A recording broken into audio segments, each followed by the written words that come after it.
We've all heard of Guantanamo Bay, but I'm not here to speak on that subject matter. I'm here to speak for those who can't speak for themselves. And for those who can't defend themselves, what is it I'm speaking of? Zootanomobay, one of the biggest animal man-made prisons in North America. That's me, animal activist, freelance journalist, and most importantly, a voice for the animal community.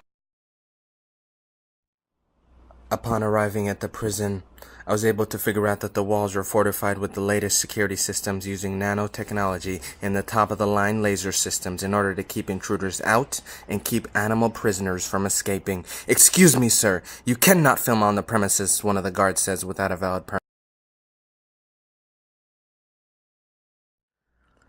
After hours of negotiation, my film crew and I were allowed an access after we paid a $60 ransom fee. From my initial thought on the place, I can see the appeal it can have for those who are heedless to what's truly going on in this prison system. It was a mirage. In order for you as the audience to truly understand what's going on, I have struck an exclusive interview with an individual who has changed his identity to truly give you insight detail to what's truly going on. At this point in time, we're waiting on an exclusive interview with a individual whose name we're not going to disclose out to the public. He's been working at Zootanomobay Bay for about 13 years, and he specializes in the elephant department. And he's truly going to give us the insight detail to what goes on there, and the mirage that I spoke about. When people visit the prison, it truly is not as it truly seems, and I think he's going to give us the full-on impression of what goes on a daily basis. At this point in time, we're just waiting for his phone call, and I truly believe if we can set up an interview with him, it's going to truly be helpful for this documentary and moving forward. The most amazing thing is, give me one sec, I think this is him. Give me one sec. Hello? Yeah. Hey, how you doing? Great. Yeah, are you available? Yeah, absolutely. Yeah, this afternoon? Yeah. At the same hotel that we spoke about. Yeah, absolutely. Okay. All right, definitely. All right, see you then. Bye. Okay. So, amazingly, that was just him. We got off the phone. We're gonna meet him at the undisclosed hotel that we spoke of, and we're gonna, we'll shoot the interview and then see where that takes us, and it'll definitely be helpful moving forward. Thank you, Mohinder, for conducting this interview with us. We assure you that your identity will not be compromised. So, I want you to state your the pseudonym that you gave yourself, that we told you right before we started filming, and let's start the interview. My name is Mohinder Kanchawai. I'm from Mumbai, India. Thank you, Mohinder. Now, can you please tell us your experience at the zoo? Yeah, you see, when I lived in India, I used to be a chapati maker. I aspired to be a very, very good chapati maker. Now, can we please stick to the topic, Mohinder? And can you tell us your experience working at the zoo? I am very, very, very sorry. You see, the topic of chapati makes me very, very excited, which is why I speak about it. But I will speak about the topic right now. But I've been working at the zoo for about 18 years now. I mainly specialize in the elephant department. You see, in India, the elephant is at a very, very high level. After Ganesh, it is a elephant god we believe in, and so that I was chosen to work in the elephant department. That's very interesting, Mohinder. Now, can you tell me what personal experience did you go through that led you to expose the zoo from to the world, and why you're doing this interview. Yeah, absolutely. You see, after working for about a few months in the summer of 1998, I would see trainers of the elephant recycle caruchu. Yeah, caruchu, yeah. What was that? Caruchu? What is caruchu, so the audience knows what you're talking about? You see, karuchu is, when you eat a lot of chapati and you bring it out from the other end, you know what I'm saying? Yeah, it is, when you get full and you use the bathroom, yeah. You mean to tell me that these animals are eating their own feces? Yeah, not only that, but you see, if an elephant dies, they would include the meat into the meal of the alive elephant. So the elephant that is alive is eating the dead elephant's meat. Reverse cannibalism. Yeah, it was a psychological tactic that was used during World War II. So that soldiers that started questioning the status quo would not be able to. And what's amazing is now they're using that same tactic on these animals.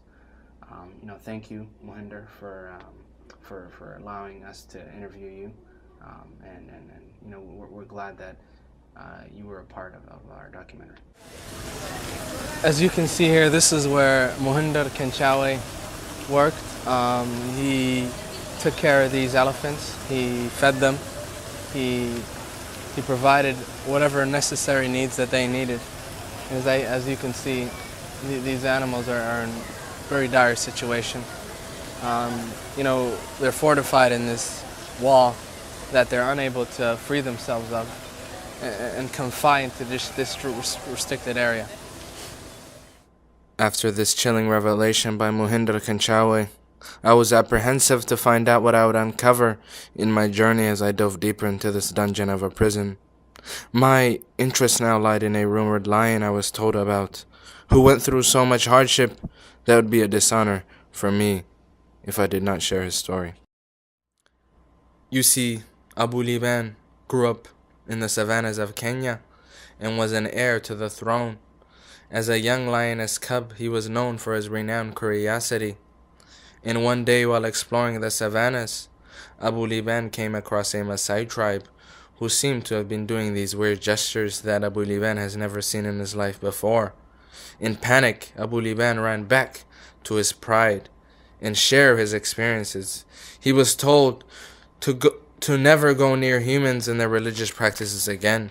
You see, Abu Liban's family were all evolutionists who believed in the theory of evolution. Abu Liban's curiosity led him to go back and befriend a member of the Maasai tribe, which eventually led to Abu Liban's conversion to Islam in the third year of his leadership as king. Out of the mercy Abu Liban obtained from converting to Islam, he became a herbivore and was no longer hunting for prey. When rumors spread throughout the savannas, ambassadors from amongst the zebra, the oxes, and the gazelles all came to question Abu Liban. They said, "Abu Liban, is it true that you've converted to Islam and are no longer a carnivore?" "Yes," he said. "The rumors are true."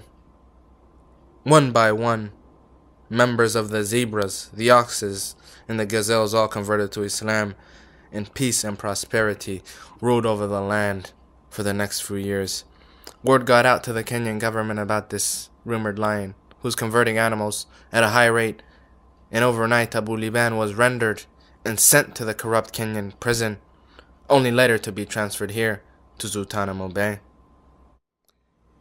This was a mere taste of what was to come here at Zootanomobay. I now had to use this device in order to carry both me and my camera crew across the prison in order to see other prisoners. What caught my eye was the solitary confinement area, where reptiles were known to be kept in as long as 20 hours a day. And that's where me and my camera crew went to go check out, namely the Clay Bear Shaw Reptile House. This led me to the next story I wanted to share about a famous reptile by the name of Suleiman the snake, who had a bright future ahead of him before being sent here to Zootanomobay Bay. At the early age of 4, human year 16, Suleiman the snake graduated from one of the most prestigious poison schools in all of South America. He was due to attend a Venom Ivy League school in the fall before the incident that has led him here to Zootanomobay Bay. You see, in the summer after his graduation, Suleiman met 3 cobras who worked for the SIA, the Snake Intelligence Agency, who knew about Suleiman's ability and convinced the young snake to bite humans, making him a prime target to be an outcast in the reptile community, and later on led to his arrest and rendition to Zootanomobay Bay. My morality at this point in time was at its lowest. I was even able to figure out that the prison was using artificial plants to fool the inmates at the prison. One of my camera crew's members pointed out the female section of the penitentiary, and that's where we were headed to share our last inmate at Zootanomobay Bay. Fatha the flamingo was a young woman who studied neurofeatherist at the local Beak Institute of Bird Technology. She was very active in her school and quickly became the president of the BSA, the Bird Student Association. This did not sit well with the other bird members, and they plotted a scheme in order to frame Fatha the flamingo and have her expelled and possibly serve jail time.